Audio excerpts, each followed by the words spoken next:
Hello, Internet, and welcome back to another episode of Meet La Prensa. Today, again, our topic of discussion today is going to have to do with the left coast, my coast, California, the recall election of Gavin Newsom. And today, Pablo and I want to talk about an article that we had come across in Politico. Great article, not only talking about the recall election in California, Pablo, but more importantly, the how do I put this?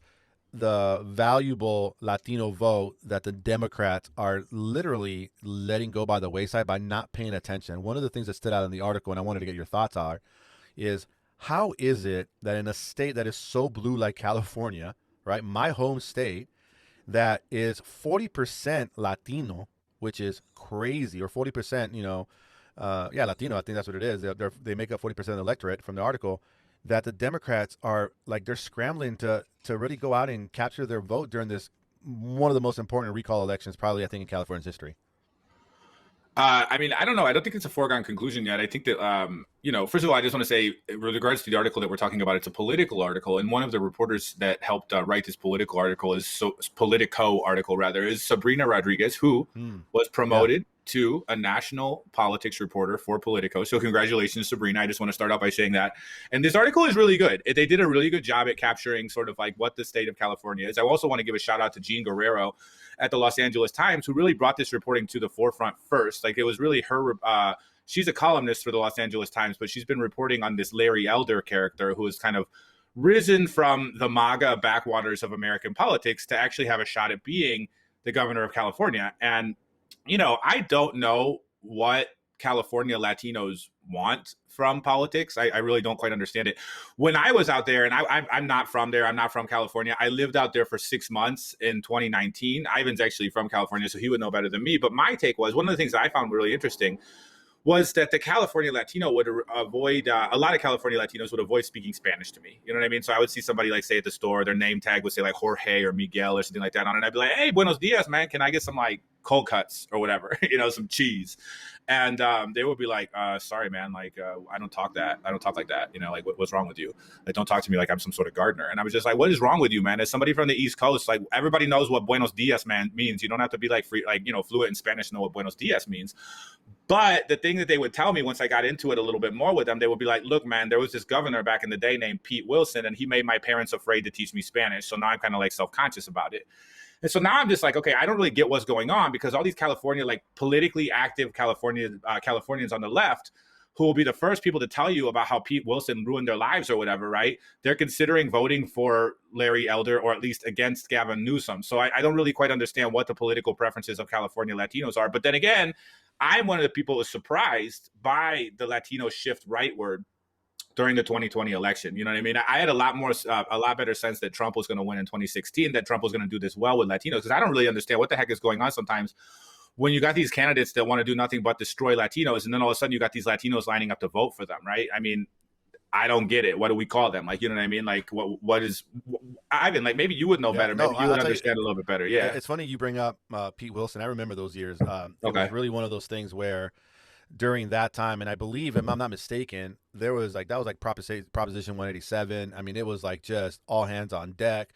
They were really going after immigrants. And I remember those years as I was living there growing up. And obviously, early 90s, I was off in the military doing my thing, but I was still understanding like what was going on during all that time. But I think to your point, in terms of the Latino parents being afraid to teach their kids Spanish, I mean, there was a lot of that going on. There was a lot of hate going on there. But I think for me, I have friends. I have a lot of friends still that live in California, family that lives there.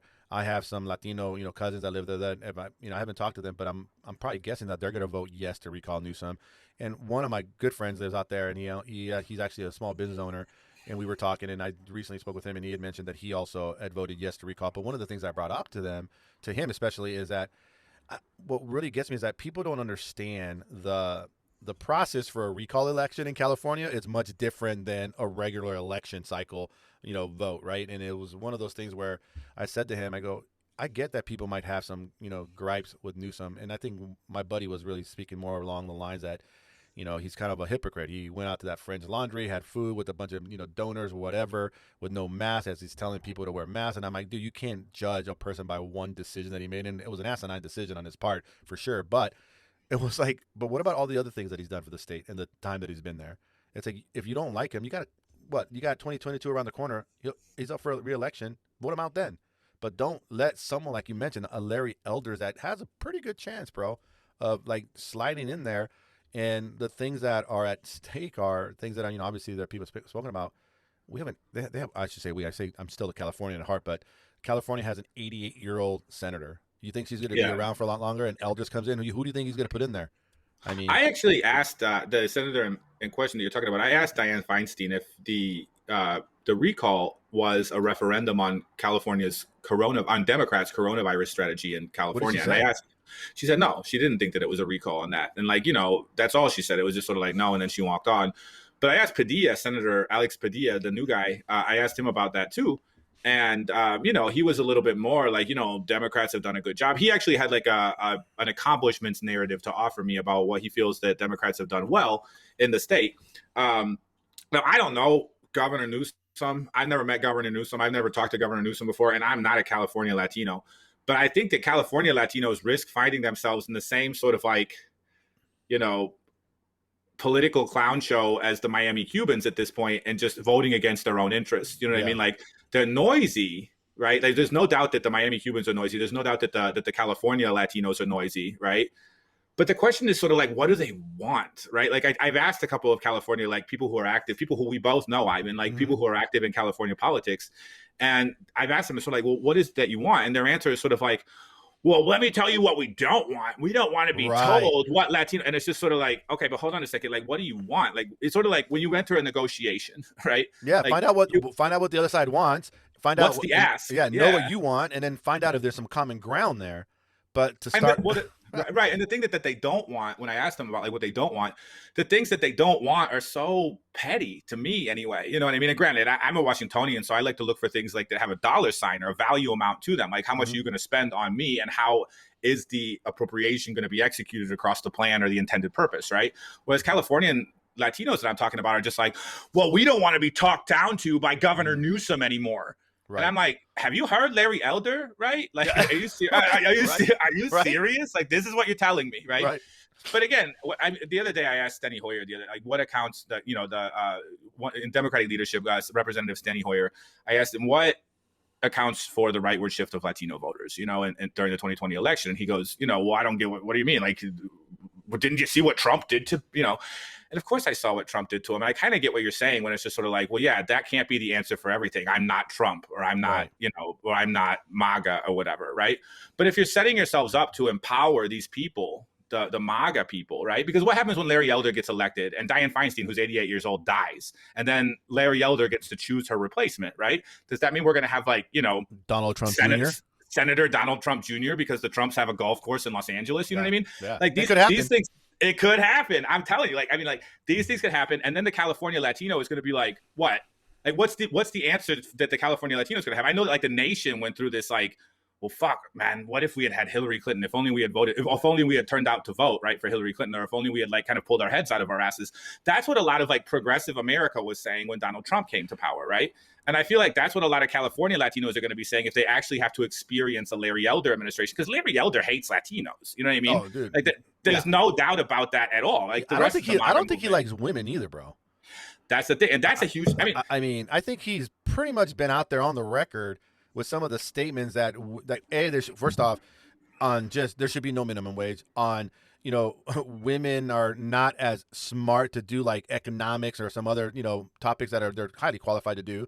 And it's allegedly, apparently he pulled out a gun allegedly on his girlfriend because he just got a bad temper. It's like, really, that's the kind of guy you want to have in office there potentially. But hold on, I think one of the things that really stood out to me in the article is, while this is definitely an important recall, and there's actually a really good interview that Brian Tyler Cohen, which I love his channel. He does a great job. So kudos to you, Brian Tyler. Yeah, Cohen, shout out to Brian Tyler Cohen. I'm a big subscriber too. He this last week he had a one-on-one interview with Gavin Newsom, and it was about a good 25-30 minute interview where, like, Gavin Newsom was like really just putting out there like the things that have been accomplished in the time that he's been in office. And I sent that to my friend and I said, hey, look, before you vote, like, listen to what's happened, like all the things that happened. And I understand that I understand that the gripe that you have, but during a recall is not the time. Like, especially like, dude, like you said, the Feinstein thing, it's a 50-50 Senate. Something happens to her, Right. boom, it's flipped. Boom, McConnell, the Grim Reaper's back in charge, and it's like, oh shit. But I think I would tell people, if you're right now, it's September 1st. You got 13 days before that election. If you're a Californian, go watch Brian Tyler Cohen's interview of Gavin Newsom. Just listen to what he's got to say. Did he mess up? Has he made some bad decisions? Yeah, it's like, I mean, are you going to be perfect in those positions all the time? Hell no. But definitely, right. It's a great interview. I think people should watch that, especially before they vote, if they haven't voted already. Man, I tell you what, though, what do you think this foreshadows for the midterm? Because, again, I don't know California politics. I'm not going to claim to know California politics, and I don't want to become sort of some parachute expert. I was only out there for 6 months, and the impression I got of what the California Latino political establishment is, or what the California political sentiment was a lot of noise, but not a lot of like actual concrete demands. You know what I mean? And with all due respect to like the players out there, you know what I mean? The players in the game, I just never found that they had the same kind of like concrete action. Like, what is your ask in this policy negotiation or in this political outcry, right? Like, as opposed to say like the New York City Latinos or whatever, like up here on the East Coast, it's like, if you don't know exactly what you're asking for, nobody's gonna pay any attention to you just because you have a big drum. You know what I mean? I think you asking the question of what it foretells for the 22 midterms, I think that it's really it's a foreshadowing of like, hey, I think Democrats have for the longest time now have taken the Latino vote for granted. And they've known that for the longest time they can depend on it. And don't get me wrong, they still get a majority of the Latino vote. But I think nowadays it's starting to show cracks in that loyalty. And as Latinos move across the country and for these midterms, and it's not like all of them are going to the GOP, but there's enough now that are starting to show where the Republicans are starting to say, hey, there's a crack in that armor. Let's start kind of piling it on. And unfortunately, I would say that just from my family, people that I know that are Latino that I speak to, a lot of them, they don't spend time really educating themselves too much about what's going on. They kind of just go off of the headlines and they kind of go off of that information instead of like, well, let me really dig into this.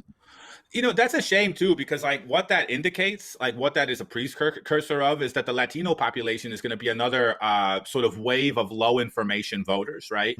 Which is that is what ultimately brought Trump to power. It was low information voters. It was people who like kind of glance at the headline and call themselves an expert, and it's just sort of like, the countries where we come from, and maybe as a Chileans are known as very highly educated people. You know what I mean? Like it's like a lot of people, like, the education system down there is really good and people are really engaged. I know that I grew up under a father who likes to watch the whole press conference, not just the soundbite. And that's something that I kind of internalized, right, over time, even though there are a lot of boring parts to like really long ass press conferences. And that's just that one soundbite that surfaces. If you listen to the whole press conference, you can form like a much better, because you get context. You get the full context. On that context, I think I was just having a conversation recently. This is like just a Latino guy. I was getting some work done on my car, and we were just chatting it up. And he's Dominican, good dude. And as we were talking, we started talking about how kids today have so much more information, right? And I said to him, I go, you're absolutely right. I go, and that's the challenge, is that there's so much information in the palm of people's hands now.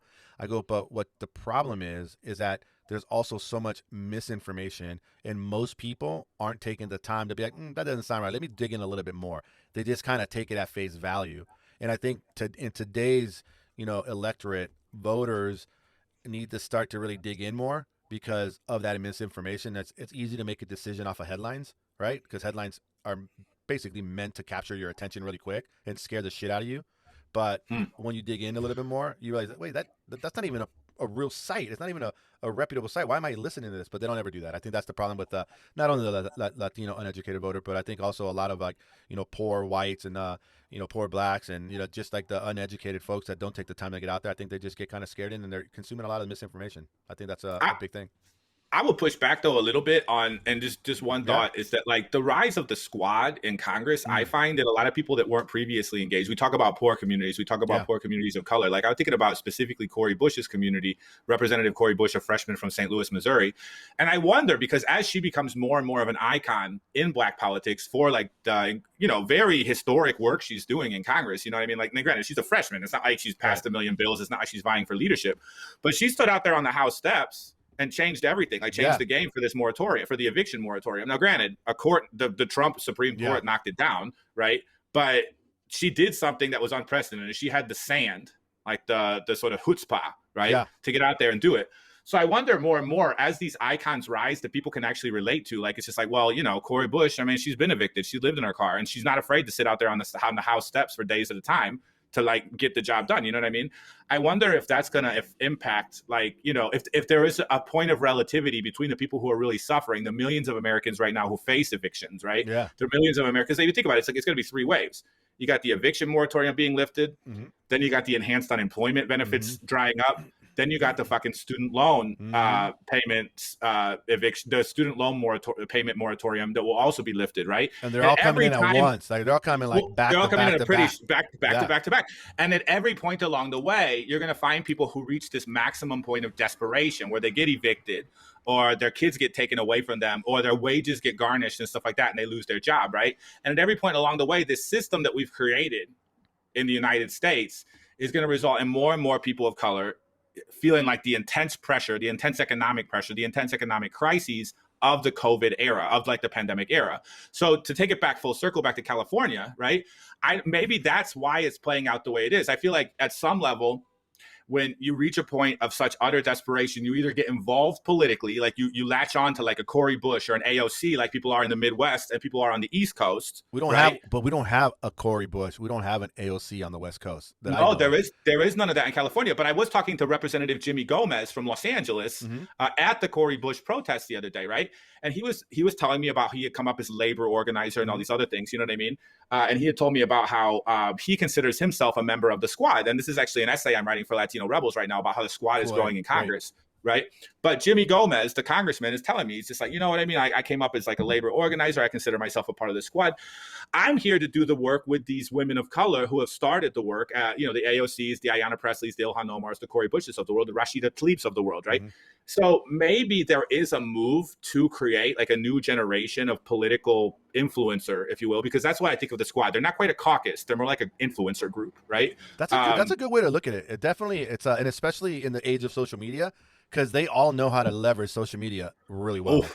They're the best in the game. You know what I mean? Yeah. Another thing I'll say that's interesting, right, is like the people who were really powerful before, like the people who everyone would gather around. Like when I first got to Congress back in like March, right?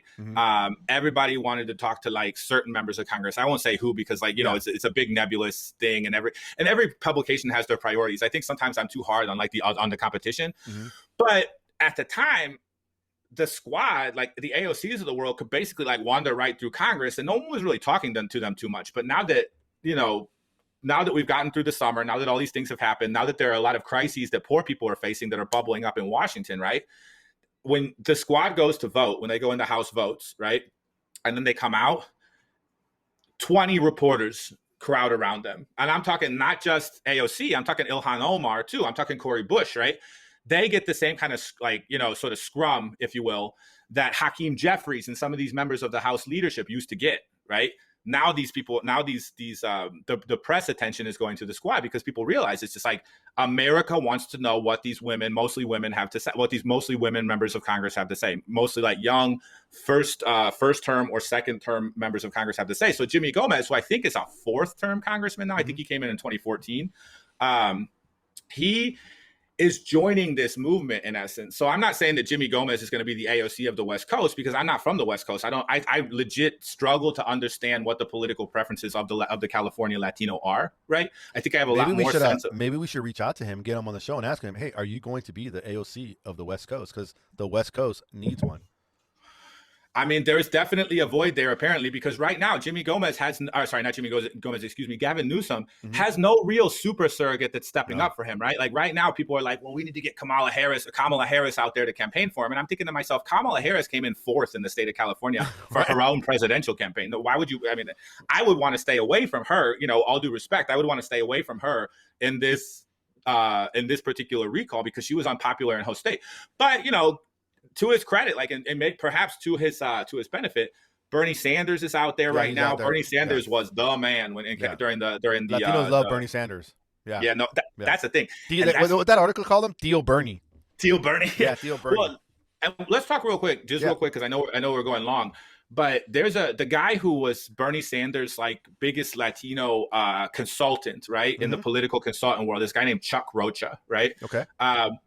Chuck Rocha is largely credited with pulling off the Bernie miracle in Nevada, where Latinos for Bernie upset the universe and beat Joe Biden in Nevada, right? So it's sort of like, it's an odd question. Like, why isn't the news, because, you know, and then Bernie goes on to win California and so on. But why aren't the Newsom teams, why isn't the Democratic establishment? I think that the biggest problem with the Democratic establishment's consulting class, right, is that they rely more on relationships than they do results, right? Yeah. So it's more important that you work with somebody you know and that you know you can work with than somebody who kicked your ass last election, right? So the more success you have in creating, like take Cori Bush, for example, right? Like she beat what in essence was an establishment candidate in St. Louis, Lacey Clay.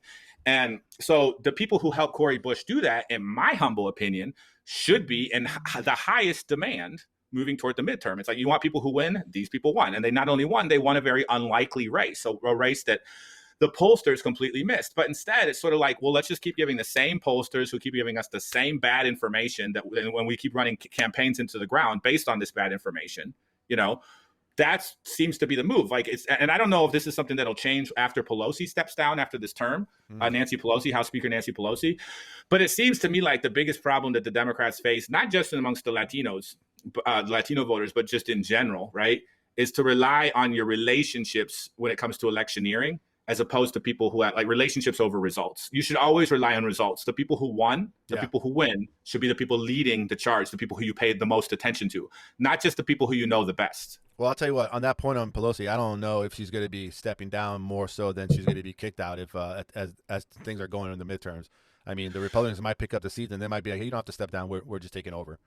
So it could be, but the question becomes who takes over on the Democratic caucus, right? When you have the rising squad and no one has really, like Hakeem Jeffries has been. Well, I know they've thrown his name around that he might be, you know, next in line. But I mean, he's awfully close to the big complaint I'm hearing from sources within the progressive world in Congress is that the challenge that Hakeem Jeffries faced in creating the broad coalition needed to win. To enter, like, you know, to be the House Speaker someday, is that the squad is just not interested in working with somebody who's that close to the big banks. So it's like the squad is if one of the foundational, being that they're all sort of like in essence Bernie Sanders alums, or at least like Bernie Sanders proteges. The idea of high finance being that close to another House Speaker really bothers them. So I don't know that Hakeem Jeffries is going to have as much success as people say. I think that these profiles that are coming out are premature. But in the absence of like a definite, like, you know, next guy like Hakeem Jeffries, the question is like, who then, right? Like, I mean, Pelosi has been in charge for so long. Pelosi has been like the icon for so long that the shoes to fill are very, very large. You know, it's a big gaping power vacuum that's coming, and it's going to be chaos in the House Democratic caucus if it plays out the way people expect it to, where Democrats lose the House and Pelosi steps down. What comes next in the Democratic caucus is an epic civil war. So it'll only get worse in essence, right? Well, we'll have to see what happens there. But I'll tell you what, I know we've kind of gone a little longer than we did, and we got off topic on the California recall, which is fine. But I guess just closing statement, I guess, or thoughts for you is, do you think, how many more election cycles do you think before the Democrats like truly are losing the Latino vote? I mean, right now they still have it, but is it 2 more, 3 more? What do you think? I mean, I think that these things, I think that every time you expect the Latino vote to do something, it's going to do the opposite. I think that's one of the things that the Latino vote has proven itself. Like the overall Latino vote in this country, when you expect it to vote right, it votes left. When you expect it to vote left, you vote right. And too many people right now are relying on the Obama coalition, on advice from the Obama coalition architects, right? And those rules, those circumstances, whatever drew Latinos to Obama is shattered. It doesn't exist anymore. Obama betrayed Latinos like 100% while he was in office. 100%. So it's just like, you know, I don't see why Democratic Party election official, like the big, you know, the people within the Democratic Party who really run the party system and the party infrastructure for elections. I don't understand why they rely on people who are Obama coalition experts, right? That doesn't make any sense to me. They should, in my opinion, be relying on people like Chuck Rocha, people who are a little bit more, not as big of names within the institution, because the institution continues to fail to recognize what it is that draws Latinos to a given candidate. You know, so if you got a guy like Chuck Rocha who's kicking your ass in Nevada, instead of being like, you know, sore about it, right? You should go out, you should reach out to him and say, how did you beat me? You know, will you want to work together on the next one, right? Yes. So, no, hey, but instead what you have is factionalism. And when you have factionalism, you know what I mean? Then everybody's just trying to get that dollar, right? it becomes chaos. And the easiest decision to make for the principals to sign the checks within the Democratic Party election system is going to be like, well, let's just go with the one we know. And the one we know is losing elections. So it doesn't, all the time. Doesn't make sense to me. Over right? and over again. Yeah. No, hey, well, I'll tell you what. On that thought, we'll leave it at that. The ones that we know are losing elections when they should be finding the people that are kicking their ass and go hire those people. Right. Results over relationships. That's what needs to be the focus of the next. If Democrats want to stay on the map, at least with Latino voters, you got to go with results over relationships. And on that note, that's a wrap. That's a wrap.